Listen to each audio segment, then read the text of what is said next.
Pertama-tama aku shock juga ya, karena kan nggak ada angin, nggak ada hujan, nggak ada pemberitaan tentang siapa sih terlapornya. Sampai sekarang kita cuma dapat inisialnya. Katanya terlapornya itu 2 orang, ya kan, inisialnya siapa tuh, DM sama P. Ya. Nah itu kan tiba-tiba langsung jadi tersangka gitu loh, kayak bak petir di siang bolong, kayak surprisingly gitu buat para fans-fansnya Ruben juga pasti nggak menyangka gitu hal ini tiba-tiba dari Humas Polres Jakarta Selatan langsung mengumumkan kepada awak media semuanya bahwa sudah ditetapkan sebagai tersangka. Berarti kan prosesnya sudah jauh gitu ya. Artinya gini, seseorang bisa ditetapkan sebagai tersangka itu kan melalui laporan polisi dulu. Laporan polisi, terlapor pelapor melakukan laporan polisi. Setelah itu polisi melakukan penyelidikan. Setelah melakukan penyelidikan, polisi melakukan gelar, baru naik sidik. Naik sidik itu adalah ditemukan peristiwa pidana. Nah, untuk seseorang bisa ditetapkan sebagai tersangka, berarti kan polisi harus mempunyai minimal 2 alat bukti yang cukup, bukti permulaan. Nah itu misalnya bukti surat, bukti keterangan saksi atau keterangan terdakwa, atau bukti chat atau bukti elektronik, dokumen apa segala macam. Berarti sudah memenuhi unsur untuk versinya dari tim penyidik, kan. Tapi kembali lagi, fakta yang sebenarnya kan kita belum tahu dari versi RO ya, terlapor ini bagaimana sih sebenarnya. Karena kalau yang dikenakan pasalnya katanya diduga penipuan, penggelapan, yang mana itu ancaman hukumannya masing-masing 4 tahun, dendanya kategori 4 dan kategori 5, yang satu 200 juta, yang satu 500 juta. Kalau misalnya penipuan itu kan harus ada unsur bujuk rayu, rangkaian bohong, tipu muslihat, dia harus menggunakan kedudukan palsu, martabat palsu, nama palsu gitu. Itu harus unsur-unsur tersebut harus terbukti gitu. Jadi ya kan balik lagi ya, asas praduga bersalah. Menjadi tersangka belum tentu nantinya menjadi terdakwa, belum tentu juga menjadi terpidana, masih disangkakan gitu kan. Dugaan-dugaan yang memenuhi unsur tersebut. Tuh kalau misalnya katakanlah beritanya kan mengenai bisnis ya, investasi kan gitu kan. Nah, selama Ruben atau selama RO bisa membuktikan misalnya investasi bisnisnya apa nih? Bisnisnya ada, kegiatannya ada, tempat usahanya ada, apalagi misalnya diikat dalam suatu perjanjian, kan? Kalau misalnya perjanjian terkait dengan uang, itu jatuhnya ke perdata, ranahnya gugatan di pengadilan. Terkait uang bisa digugat wan prestasi atau gugatan melawan hukum. Dan kalau misalnya bisnis, karena aku juga orang bisnis ya, kalau bisnis itu pasti namanya ada untung ada rugi. Namanya investor pengen menerima keuntungan, tapi dia juga harus menerima kerugian nih. Kayak lagi misalnya bisnis lagi macet, nah itu pasti harus dibicarakan nih, oh lagi turun omset, atau lagi sepi karena COVID misalnya, atau lagi apa ya, misalnya bahan bakunya belum datang, andep misalnya di bea cukai atau apa. Jadi ada proses-proses yang terhenti sejenak gitu. Itu bisa dibicarakan dan harusnya itu dituangkan dalam perjanjian. Bagaimana kalau misalnya sistemnya nanti ada kendala di kemudian hari, diselesaikan secara kekeluargaan kah, atau diselesaikan dalam pengadilan setempat seperti itu. Jadi kita harus tahu dulu nih duduk perkaranya seperti apa. Karena penipuan penggelapan, kalau penggelapan itu kan menguasai gitu ya, menguasai barang milik orang lain yang bukan merupakan hasil tindak pidana yang untuk menguntungkan diri sendiri gitu. Berarti kan itu harus dibuktikan, apakah dia menguntungkan diri sendiri, apakah dia tidak beretikat baik.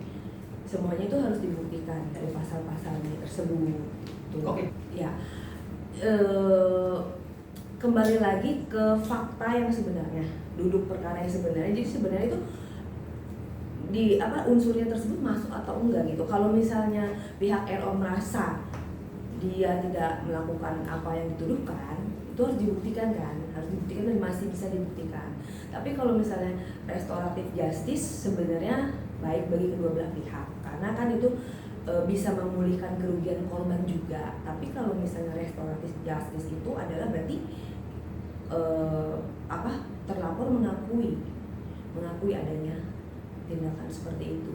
Jadi kembali lagi nanti pihak dari lawyernya RO ataupun dari RO sendiri bagaimana, apakah mau diselesaikan silent juga, karena ini kan beritanya silent, tiba-tiba tersangka terus mungkin nanti tiba-tiba juga damai, ya kita berharapkan semua juga damai, karena kan mungkin masalah uang yang mungkin miskomunikasi, dan aku percaya juga kalau RO bisa menyelesaikan misalnya dari keuangannya sekitar nilai 3,5 miliar atau 1 miliar itu, kalau bisa diselesaikan lebih baik.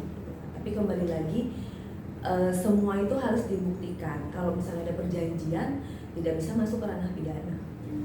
Oke, satu kami yang adakah korelasi masalah hukum yang ada di Polres Jakarta terhadap nantinya masalah hak asuh anak sendiri?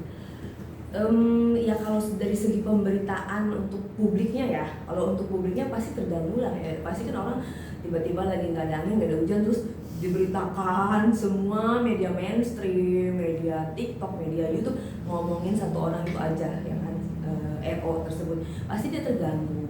Pasti kalau hakim nonton berita juga pasti melihat gitu kan. Tapi kembali lagi, yang namanya orang tersangka itu bisa status tersangkanya dibatalkan kalau dia bisa membuktikan gitu, kalau bahwa tuduhan yang dituduhkan terhadap dia, pasal-pasal yang dituduhkan terhadap dia itu keliru.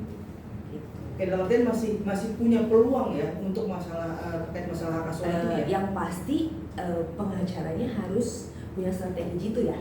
Karena saya bukan lawyer, jadi saya nggak bisa memberikan strategi di sini gitu kan. Pasti kita percayakan sama lawyernya nih akan menggunakan strategi apa. Setiap lawyer pasti punya strategi untuk membela hak-hak hukum kliennya. Kalau misalnya sudah menjadi tersangka, harus seperti apa seorang RO ini, harus dibagaimanakan, karena ini sudah penetapan tersangka loh, sudah seperti kayak di ujung tanduk gitu kan. Kalau nggak buru-buru diberesin, kalau nggak buru-buru dibenahi, akan menjadi bola liar, akan menjadi batu sandungan juga, akan mempengaruhi kegiatan-kegiatan dia yang lainnya. Apalagi sekarang lagi berjuang memperebutkan hak asuh anak, seperti itu. Oke, karena ini kan seperti yang kalian tahu juga kalau pihak dari Ruben ini meminta audit nafkah. Nah, sebaliknya pihak Sarulina juga meminta audit kesehatan. Dari segi hukum sendiri itu gimana sih Kak sebenarnya Kak? Ya. Audit ini gitu? Ya, kalau misalnya audit itu kan karena kan yang pihak orang tua cewek ya, berarti si ibunya itu kan diberi amanah nih, dikasih uang untuk kebutuhan anak, gitu kan. Kalau misalnya di audit ternyata itu bukan kebutuhan untuk anak, ya itu nanti bisa dimintai pertanggungjawabannya, gitu loh. Kok tidak sesuai peruntukan, misalnya buat susu anak, ternyata mungkin buat nonton konser gitu kan.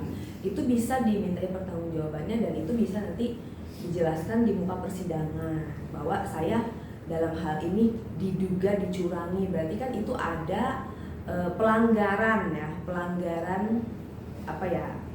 Ya pelanggaran pemakaian keuangan lah gitu kan. Berarti bisa ada bisa diadukan juga hukum baru ya, status hukum baru ya kalau Ruben melaporkan ya. Bisa. Itu sih lebih ke untuk bukti di persidangan aja, untuk bisa mendapatkan poin gitu ya di muka persidangan. Oh, bahwa nih ada hal-hal yang tidak sesuai dalam pola asuhnya. Harusnya kan itu buat pendidikan, kesehatan, terus untuk sekolah gitu kan. Tapi dipakai untuk itu ya, berarti itu buat pembelaannya dia.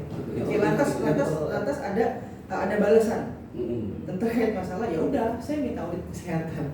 Seperti apa ya audit kesehatan ini ya? Itu sebenarnya namanya privacy kan. Itu sebenarnya nggak boleh keluar ya. Karena kan setiap setiap orang itu punya data pribadi. Punya data pribadi itu apa aja sih? Identitas kan, kayak KTP, terus tempat tanggal lahir, tanda tangan, rekam medis, itu nggak boleh sampai keluar. Kalau misalnya itu sampai dikeluarkan, itu bisa jadi laporan pidana, undang-undang PDP yang mana itu ancaman hukumannya 6 tahun gitu. Balik lagi itu akan menjadi bahan pertimbangan juga di mata persidangan juga. Oke, berarti permintaan audit misalkan itu adalah permintaan yang bisa dikatakan mengadi-ngadi kemarin. Gimana ya? Kan sekarang ini dua pihak lagi memperebutkan dua hak asuh di tangan mereka. Kalau kata saya, duduk bareng itu lebih nyaman dan lebih enak karena kan sebentar lagi anak-anak juga dewasa.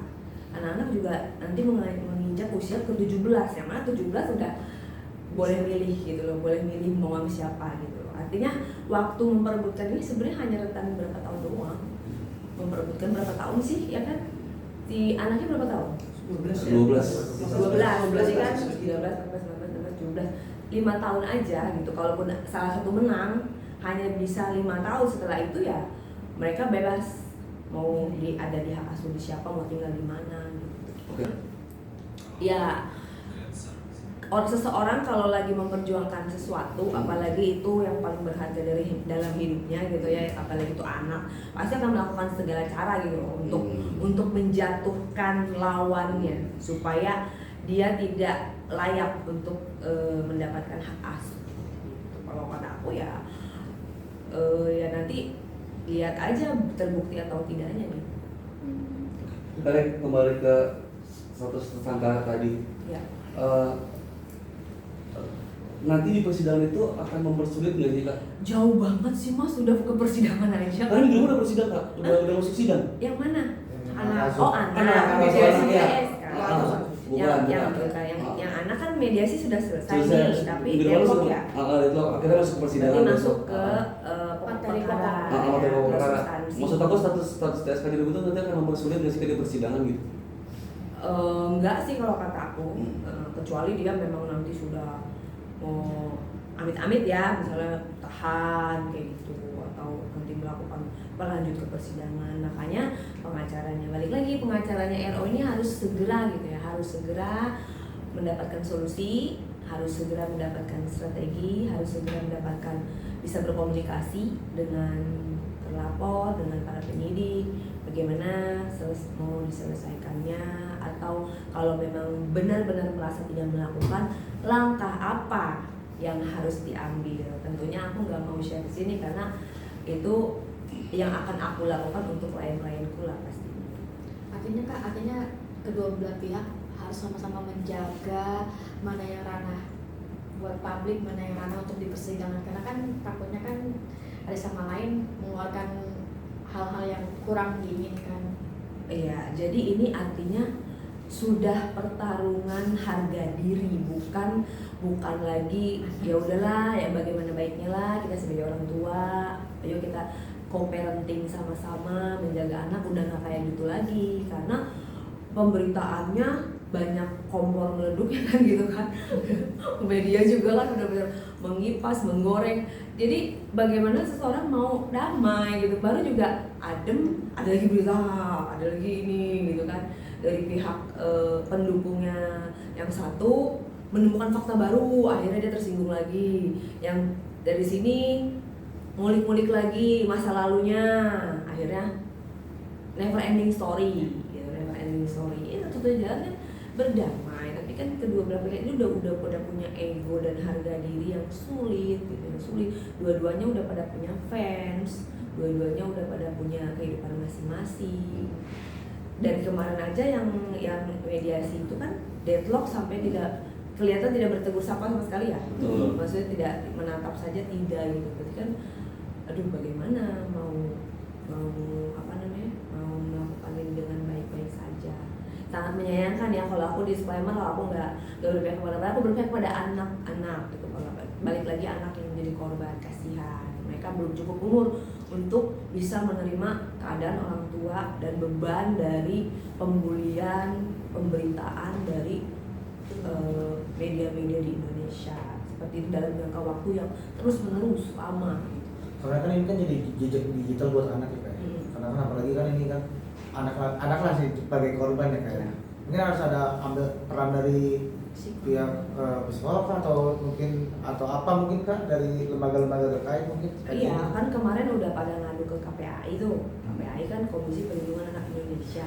Nanti kan pasti akan dirujuk gitu. Kalau anak ini butuh bimbingan atau butuh asesmen dari psikolog, pasti KPAI akan merekomendasikan itu psikolog gitu. Dan peran orang tua juga sangat penting, dan lingkungan sekitar dan media sosial. Misalnya dia tidak perlu menggunakan media sosial dulu untuk sementara, itu kan bisa mempengaruhi psikisnya juga, seperti itu. Ini, udah. Oke.